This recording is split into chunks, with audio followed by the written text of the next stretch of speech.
আপনার ঠাকুর ঘরেও যদি এই দুই ঠাকুরের মূর্তি পাশাপাশি রেখেছেন, তবে এক্ষুনি সাবধান হওয়া প্রয়োজন। তা না হলে দেখা দিতে পারে ভয়ানক বাস্তুদোষ, নেমে আসতে পারে চরম বিপর্যয়। অনেক পুজো পাঠ করার পরেও অনেক ক্ষেত্রে দেখা যায় কিছুতেই উন্নতি হচ্ছে না। তার জন্য দায়ী আমাদের ছোট ছোট অজান্তে করে থাকা কিছু ভুল। আমাদের প্রত্যেকের বাড়িতেই ঠাকুর ঘর বা ঠাকুরের সিংহাসন রয়েছে। সনাতন ধর্মে প্রতিদিন সকাল সন্ধ্যা ঈশ্বর পুজোর বিধান রয়েছে। সম্মানীয় দর্শক শ্রোতা বন্ধু, আমাদের আজকের এই পর্বে আমরা আপনাদের ঠাকুর ঘরের বাস্তু ঠিক কিরকম হওয়া উচিত এবং একটি গৃহে কিভাবে ঠাকুর ঘর সাজিয়ে রাখলে গৃহস্থের কল্যাণ হয় ঈশ্বরের কৃপায়, উত্তরোত্তর আর্থিক উন্নতি, সুখ, সমৃদ্ধি, শান্তি আসে, সে বিষয়ে জানাবো। আমাদের প্রত্যেকের বাড়িতে যে ঠাকুর ঘর রয়েছে তা বাস্তুশাস্ত্র অনুযায়ী সাজিয়ে রাখলে জীবনে সুখ সমৃদ্ধি আসে। তা না হলে পরিবারের নেতিবাচক শক্তির প্রভাব বৃদ্ধি পায়। মা লক্ষ্মী রুষ্ট হন এবং গৃহলক্ষ্মী সে গৃহ ত্যাগ করেন। ঠাকুর ঘর তৈরি ও দেবী দেবতাদের মূর্তি বা ছবি রাখার সময়ও কোন কোন বাস্তু নিয়ম মেনে চলবেন জানুন এই পর্বেই। এই বিষয়টিকে অত্যন্ত গুরুত্ব সহকারে একটি গৃহস্থের কল্যাণে বিচার করা হয়। তাই অনেকের বাড়িতে ঠাকুর ঘর থাকলেও সঠিক নিয়ম পালন না করায় সে গৃহস্থে বাস্তুদোষ তৈরি হয়। আবার যাদের ঘর ছোট তারা বাড়ির শুভ একটি কোণে ঠাকুরের সিংহাসন রেখে পূজা অর্চনা করেন। বাড়ির পুজোর স্থান ইতিবাচক শক্তির প্রাণকেন্দ্র হয়। এই স্থান একাধিক সমস্যা সমাধান করতে পারে, পাশাপাশি ব্যক্তিকে দিনে দিনে শক্তিশালী করে তোলে। তাই বাড়িতে ঠাকুর ঘর তৈরির সময় কয়েকটি বাস্তু নিয়ম মেনে চলতে হবে। ঠাকুরঘর সম্পর্কিত বাস্তুশাস্ত্রের এই সঠিক নিয়মগুলি আপনাদের এবারে একে একে জানাচ্ছি। বাড়ির যে কোনো স্থানে ঠাকুরঘর বানাবেন না। বাস্তু অনুযায়ী বাড়ির ঈশান কোণ বা উত্তর দিকেই ঠাকুরঘর হওয়া উচিত। ঠাকুরঘরে দেবী দেবতাদের আসন এমন স্থানে হওয়া উচিত যাতে পুজো করার সময় ব্যক্তির মুখ পূর্ব দিকে থাকে। ঠাকুরের মন্দির বা সিংহাসনের প্রস্থ কখনো তার উচ্চতার চেয়ে বেশি হওয়া উচিত নয়। বাড়ির মধ্যে ঠাকুরের জন্য সিংহাসন বা মন্দির তৈরি করলে তার দৈর্ঘ্য প্রস্থের চেয়ে দ্বিগুণ হওয়া উচিত। আবার ঠাকুর রাখার স্থান এতটাই উঁচু হওয়া উচিত যাতে সেটি ব্যক্তির হৃদয়ের সমান্তরালে থাকে। বাড়ির ঠাকুর ঘরে কখনো খুব বড় মূর্তি রাখতে নেই। বাস্তু অনুযায়ী বাড়ির ঠাকুরের সিংহাসনে 9 আঙ্গুলের উচ্চতা বিশিষ্ট দেবদেবীর মূর্তি রাখা শুভ। ঠাকুর ঘরে ভুলেও কোনো খণ্ডিত মূর্তি রাখবেন না। পাশাপাশি ছেঁড়া বিবর্ণ কোনো দেবদেবীর ছবিও রাখবেন না। এমন মূর্তি বা ছবি কোনো পবিত্র স্থানে পুঁতে দেওয়া উচিত। ঠাকুর ঘরে পূর্বপুরুষদের ছবি ভুলেও রাখবেন না। ছোট ঘর হলে অনেকে শয়নকক্ষে ঠাকুর ঘর তৈরি করেন।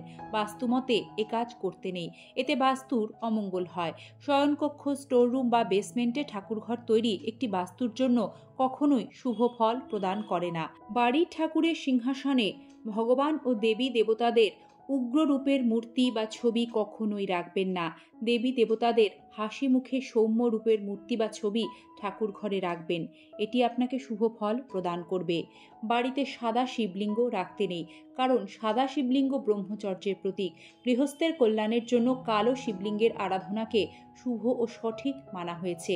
একটি ঠাকুরের দুটো মূর্তি একসাথে ভুলেও ঠাকুরের আসনে রাখবেন না। একটি ঠাকুরের দুটো ছবিও একসাথে ঠাকুরের আসনে রাখতে নেই। তাই অনেকেই প্রশ্ন করেন, একটি ঠাকুরের আসনে কি দুটো শিবলিঙ্গ একসাথে রাখা যায়? উত্তর, না। যারা শক্তির উপাসক বা নিত্য মা কালীর আরাধনা করেন তারা ভুল করেও বাড়ির ঠাকুরের সিংহাসনে মায়ের উগ্র মূর্তি রাখবেন না। জ্যোতিষ ও বাস্তুমতে বাড়িতে মা কালী পুজো করার জন্য তার দক্ষিণা কালী রূপটি সবচেয়ে শুভ। সে কারণে মায়ের জন্য আলাদা একটি ঠাকুরের বেদি আপনারা নিশ্চিত করবেন। সেখানে দক্ষিণা কালীর মূর্তি বা ছবি যেটা আপনার মন চায় তা প্রতিষ্ঠা করে মায়ের নিত্য পুজো করবেন। এই দক্ষিণাকালী রূপে মা কালী তার ভক্তদের প্রতি স্নেহশীল ও করুণাময়ী। দক্ষিণাকালীর পুজো নিয়মিত করলে পরিবারে শান্তি সমৃদ্ধি আসে। এছাড়া এই রূপের পুজো করলে মায়ের আশীর্বাদে মানুষের মনের ভয় ও উদ্বেগ দূর হয়। তাই মা দুর্গা মহিষাসুরকে বধ করছেন এই উগ্ররূপের মূর্তিও কিন্তু ঠাকুরের সিংহাসনে একেবারেই রাখবেন না। মা দুর্গার সৌম্য রূপের মূর্তি রেখে পুজো করতে পারেন। বাড়ির ঠাকুর ঘরে যাদের মা লক্ষ্মী ও গণেশজির মূর্তি রয়েছে সেক্ষেত্রে দেখে নেবেন মা লক্ষ্মী যেন গণেশজির বাঁ দিকেই অবস্থান করেন। এটি আপনার আর্থিক অবস্থার উন্নতিতে সহায়তা করবে। এটির উল্টো হলে হিতের বিপরীত হয়। পরিবারের সুখ সমৃদ্ধি ও একে অপরের প্রতি ভালোবাসা বৃদ্ধির জন্য একটি রাম দরবারের ছবি, অর্থাৎ যেখানে রাম, সীতা মাতা ও হনুমানজির মূর্তি একত্রে রয়েছে, সেটি রাখা অত্যন্ত শুভ। এর ফলে পরিবারে ভালোবাসা বৃদ্ধি পায়। বাড়িতে ভগবান শ্রী হরি বিষ্ণুর ছবির সাথে মা লক্ষ্মীকেও একত্রে প্রতিস্থাপিত করে প্রতিদিন পুজো অর্চনা করুন। গৃহস্থের জন্য এটি সবচেয়ে শুভ ফল প্রদান করে। ঠাকুর ঘরে মূর্তি বা ছবি রাখার সময় আসন বিছিয়ে তার উপর রাখবেন, সরাসরি মেঝের উপর মূর্তি রাখতে নেই।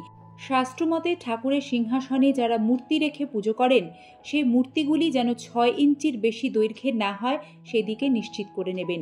শাস্ত্রমতে শনি, ভৈরব, রাহু, কেতু ও নটরাজের মূর্তি কখনোই একটি গৃহস্থের ঠাকুরের আসনে রাখতে নেই। এটি ভয়ানক রকমের বিপর্যয় আনে এবং বাস্তুদোষ তৈরি করে। বিঘ্নহর্তা গণেশজি প্রথম পূজ্য দেবতা।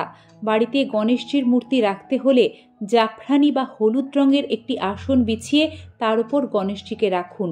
আর্থিক অবস্থার উন্নতি হবে দ্রুত। ঠাকুর ঘরে নারুগোপালের মূর্তি রাখাও অত্যন্ত শুভ। রাধা কৃষ্ণের দাঁড়িয়ে থাকা যুগল মূর্তি রাখলে গৃহস্থের কল্যাণ হয়। বাড়িতে মা লক্ষ্মী, সরস্বতী, গণেশ ও কুবেরজি দাঁড়িয়ে থাকা মূর্তি কখনোই রাখবেন না। এই দেবী দেবতারা বসে আছেন, সেই সব মূর্তিকেই শুভ বলে মনে করা হয়। ঠাকুর ঘরের উত্তর দিকেই কুবের ও মা লক্ষ্মীর মূর্তি রাখবেন। বাড়ির ঠাকুরের সিংহাসনে ভুলেও ত্রিদেবের মূর্তি বা ছবি না রাখাই শ্রেয়। বাড়ির ঠাকুর ঘরে কালো রঙের ব্যবহার একেবারেই নিষিদ্ধ। হালকা রঙে রাঙিয়ে তুলুন বাড়ির ঠাকুর ঘর।